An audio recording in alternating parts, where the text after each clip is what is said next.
No weapons. No resistance.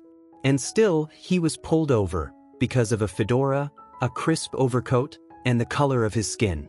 What the young officer didn't realize. He had just stopped the very man who helped write the laws of Georgia itself.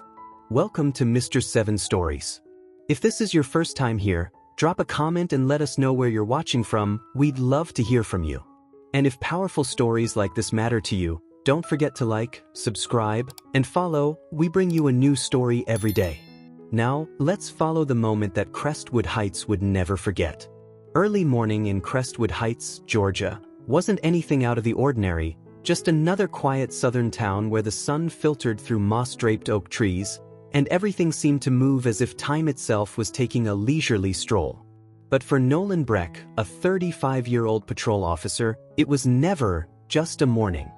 He rolled his new cruiser out of the garage, coffee still hot in a travel mug, the radio low, and his eyes scanning constantly between the road and passing cars. He called it instinct, but anyone more clear-eyed would call it what it truly was, a long-conditioned bias dressed up as vigilance. Then the black Lincoln Continental appeared at the Highway 92 intersection. No speeding, no abrupt braking, no traffic violations. But Nolan frowned. Luxury car. Polished chrome rims. Immaculate bodywork. Tinted windows. The driver, a black man, elderly, probably in his 70s, wearing a brown overcoat with a crisp white collar peeking neatly above. Silver hair under a fedora. Hands steady on the wheel like he wasn't just driving. He was leading that car through history. Nolan sniffed. That kind of class, but not that kind of man. He flicked on the emergency lights, jerked the steering wheel, and merged into the old man's lane. His instincts needed no reason. For Nolan, doesn't look right, was reason enough. The Lincoln pulled over with a quiet dignity, as if the driver had done this many times before. No panic. No hesitation. Nolan stepped out, eyes squinting beneath the early sun. His hand rested loosely on his holster, not from fear, but from habit. A habit forged over hundreds of stops he'd labeled precautionary. But deep down he knew there was no infraction, no alert, no real basis other than skin color and a vehicle that didn't match the profile in his mind. He walked slowly, boots tapping against warm pavement, hand hovering near his belt like he was bracing for something unpredictable. The old man sat still, hands on the steering wheel as if they'd been there long before anyone told him to. The brim of his gray fedora cut the harsh Georgia sunlight, and his gaze stayed straight ahead, calm, as if he wasn't the one being pulled over, but the one watching a ritual replay itself again. "Good morning, sir," Nolan said, his voice catching slightly, as if even he hadn't expected to be the first to speak. "Morning," the man replied, soft as a leaf landing on a car hood. "Is there a problem, officer?" Nolan frowned. The man's voice held no anxiety, no confusion, no sign of guilt, no hint of resistance. Just a calm that unsettled Nolan more than defiance ever could. It made him feel unnecessary. "Do you know why I pulled you over?" Nolan asked again, this time sounding more like a man trying to reclaim control. "I'd guess you have your reasons," the old man said, his hands never leaving the wheel. "But I don't make it my business to guess the thoughts of a police officer." Nolan hesitated. The sleek new Lincoln Continental sat quietly by the roadside, its engine barely audible. There was no scent of alcohol, no erratic behavior, no faded license plate. Everything was clean, legal, by the book. Everything except one thing didn't fit: the driver. "This your vehicle, sir?" Nolan asked, his voice pitched half a tone higher. Even the question made him feel smaller. "The papers are in the glove compartment," the old man replied. "If you permit, I'll retrieve them." Nolan gave a terse nod, hand instinctively tightening on his holster. But the man didn't move abruptly. Every action was deliberate, measured, like he was showing someone how to behave when faced with a bias too old to outrun. He opened the compartment, removed a worn leather wallet and a neatly clipped stack of documents. Everything was in order. Name, Elias T. Shepard. Address, Crestwood Heights, Georgia. Status, valid. Nolan scanned the paperwork, but the restlessness in his chest didn't ease. He needed more. He needed something some anomaly to justify the flashing lights and the gut feeling that had brought them here. "Are you carrying any weapons?" Nolan asked. "No," the old man answered, his gaze still unshifting. "Is there anything else you want to ask, officer?" "I don't smoke. I don't drink. I'm not transporting anything illegal. And I assure you, there's nothing in this car except a few memories and a worn-out hat." For the first time, Nolan felt himself being led in a conversation he thought he controlled. The man in front of him hadn't raised his voice, hadn't resisted, but neither had he submitted. And that, more than anything, made Nolan feel like every ounce of power he held was slipping, inch by inch, from his grasp. He stepped back slightly, eyes drawn to the slim leather wallet in his hand. Nothing unusual, except for one item, a silver-gray identification card worn soft by time. An embossed seal, the edges faint but still legible, read, "Judicial Identification, State of Georgia." Nolan frowned. It wasn't a driver's license. It wasn't a state-issued citizen ID either. He turned the card over in his hand, searching for something to doubt. "This thing's ancient," he muttered, more to himself than anyone else. "Wouldn't be the first time I've seen a fake." The old man said nothing. He simply sat there, hands calmly folded on his lap, eyes tracing the branches of the old oak trees swaying in the distance. Nolan turned and walked briskly back to his cruiser. His heart was pounding, not from fear, but from the growing certainty that something was off. He tapped on the cruiser's keyboard and entered the name on the card, Elias Thorne Shepard. The system paused for a few seconds before a profile window appeared. First came the portrait, an older black man, solemn-faced, wearing a dark gray suit with a judicial insignia on his lapel. Just beneath the image were the words, "Justice of the Supreme Court, State of Georgia. Appointed 1997. Reappointed 2009, 2021. Nolan froze. It felt like the ground beneath Nolan's feet shifted. A cold rush shot up his spine.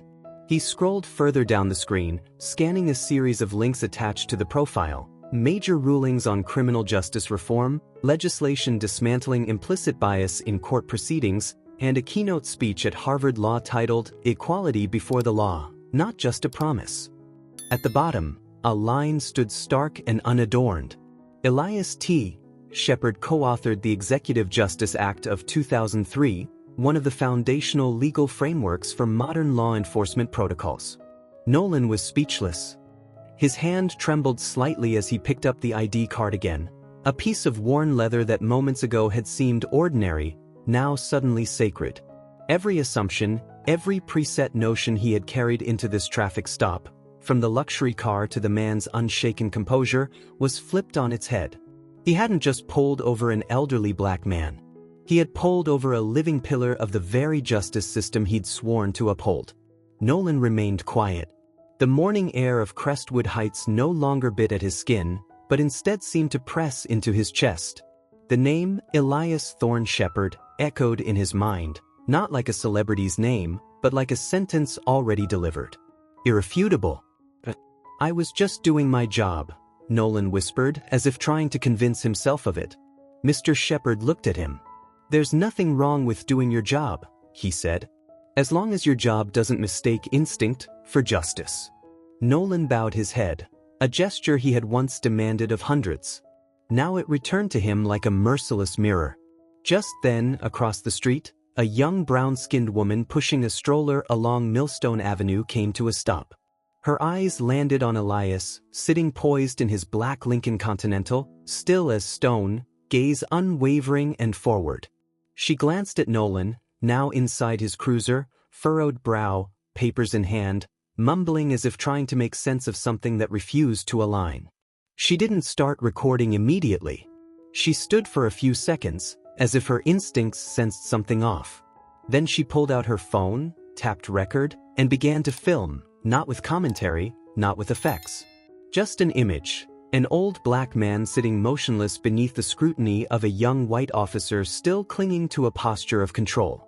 Mr. Shepard pulled on his gloves, rolled up the window, and delivered one final line. "Sometimes, what needs checking isn't in the glove box, it's in the mind of the one doing the checking." The Lincoln started up, gliding gently across the road as if it had never been stopped at all. But Nolan knew no one in that town, nor anyone watching tomorrow's headlines, would forget what had just happened. Just minutes after it happened, the video began to spread. It was only 57 seconds long, but it dropped into the public consciousness like ink into clear water. Within hours, the clip made its way to a Crestwood Heights community forum, where it was picked up by Nehemiah Rhodes, a senior law student at Spelman College. He recognized the face instantly, his former mentor, none other than Justice Elias Thorne Shepard.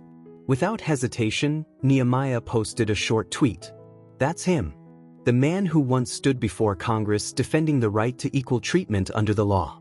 And now he's stopped for sitting in the wrong car." The tweet didn't need tags. No hashtags. But within 12 hours, it had been shared by over 250,000 people. A local news station sent a reporter to investigate. But Elias remained composed. He refused to comment. He didn't speak to the press. Didn't make a public statement. Didn't file a complaint. He offered no resistance. He simply let the moment stand, let society decide how it wanted to react. And it was that silence that shook people the most. Elias said nothing, but the system suddenly found itself staring into a mirror it couldn't look away from. The calm in his eyes was its own unspoken indictment, a reflection of the cracks people had long been trained not to see.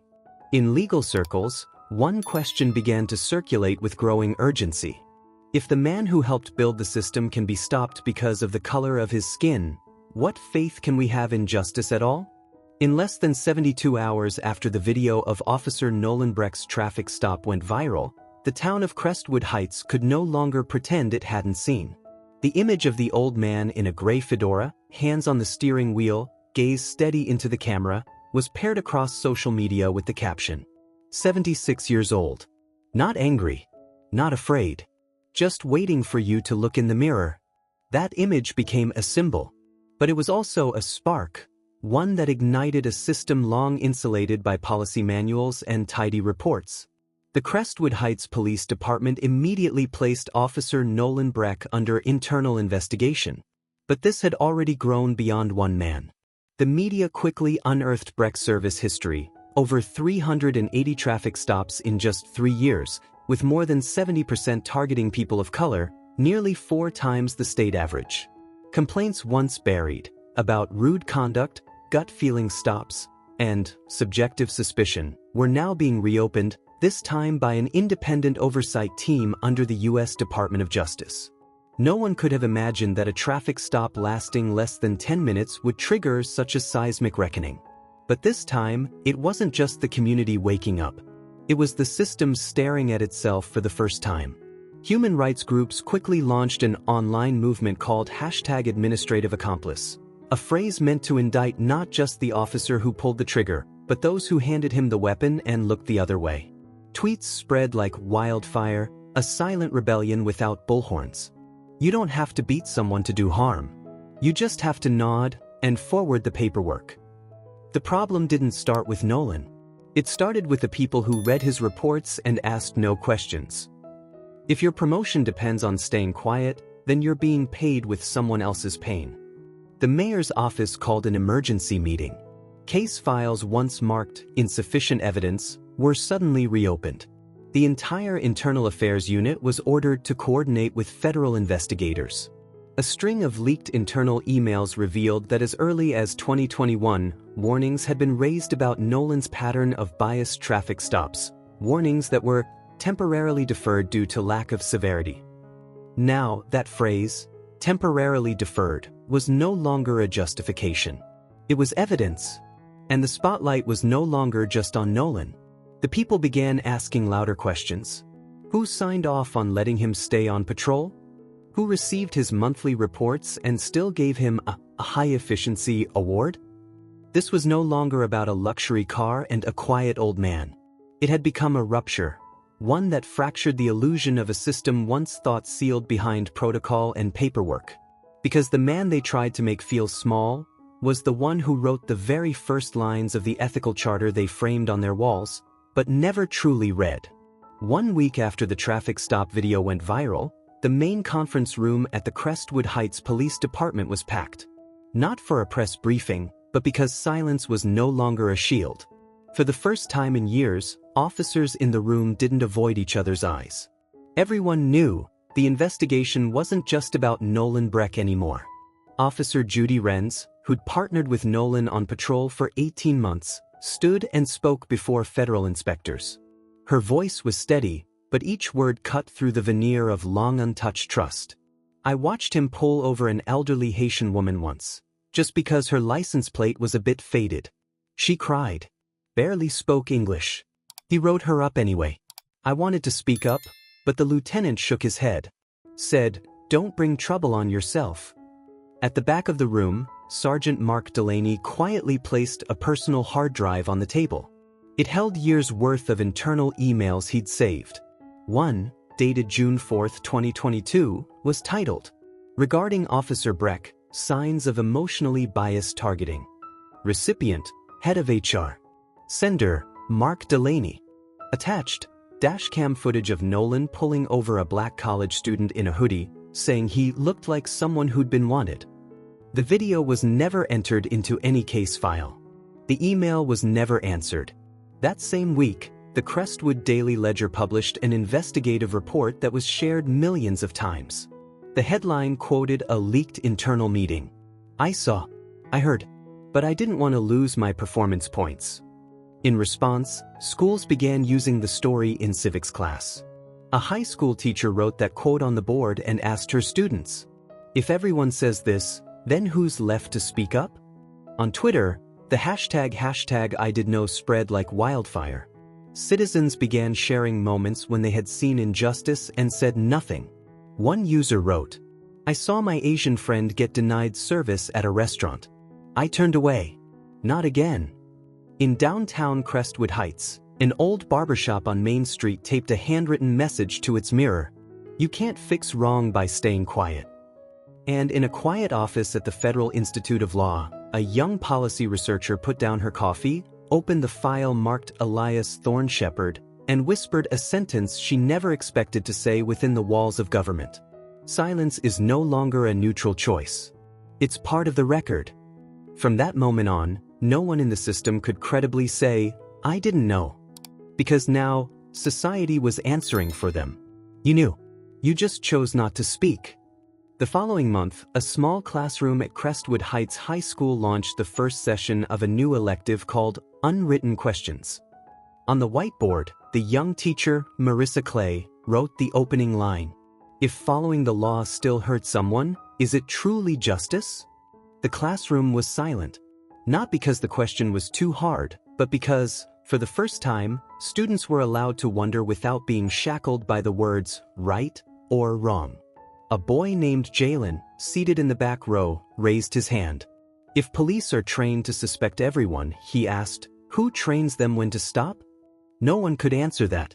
But the question made Ms. Clay pause, leaning her hands on the teacher's desk as she looked out at each face with a different kind of clarity. These were 15, 16-year-olds, but their eyes had already seen more than their age should allow.